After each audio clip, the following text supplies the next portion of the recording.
యువతను సన్మార్గంలో నడిపేందుకు డ్రగ్స్ నియంత్రణే లక్ష్యంగా పనిచేయాలని డీసీపీ గౌతమిశాలి పిలుపునిచ్చారు. విజయవాడ మేరీ స్టెల్లా కాలేజ్లో anti narcotic and anti ragging పై నిర్వహించిన అవగాహన కార్యక్రమంలో ఏసీపీ దామోదర్తో కలిసి ఆమె పాల్గొన్నారు. విద్యార్థులు డ్రగ్స్ బారిన పడకుండా వారికి అవగాహన కల్పిస్తున్నామన్నారు. ప్రతి స్కూల్, కాలేజీల్లో యాంటీ ర్యాగింగ్ కమిటీలు ఏర్పాటు చేయాలని సూచించారు.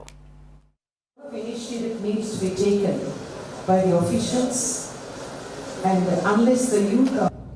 So 1972 ki meer call chesi cheppochu. Thank you. What's your name? Thank you, Madhu.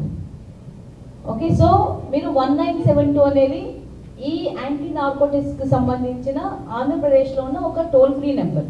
మీరంతా కూడా ఏదైనా ఇన్ఫర్మేషన్ ఉంటే మీరు చెప్పొచ్చు. ఓకే, మనం ఇప్పుడు జస్ట్ ఇన్ఫర్మేషన్ గురించి మాట్లాడుకున్నాం. మీకు తెలుసా, ఇప్పుడు సపోజ్ ఒక డ్రగ్, ఒక ప్రొహిబిటెడ్ డ్రగ్ అనేది మీరు తాగరు, ఓకే, మీరు దాన్ని యూజ్ చేయరు, మీ ఫ్రెండో లేకపోతే తెలిసిన వాళ్ళు ఇంకెవరో యూజ్ చేస్తారు. వాళ్ళు జస్ట్ మీ దగ్గర పెట్టుకొని ఉండు అని చెప్పి బ్యాగ్లో ఇస్తారు. పెట్టుకుంటారు అప్పుడు మీరు? ఎందుకు అంటే possessing such drug is and also an offence. So అట్లాంటి డ్రగ్స్ తీసుకోవడమే కాదు, మన పొజిషన్లో ఉన్నా కూడా అది ఒక అఫెన్స్గా పరిగణించడం జరుగుతుంది.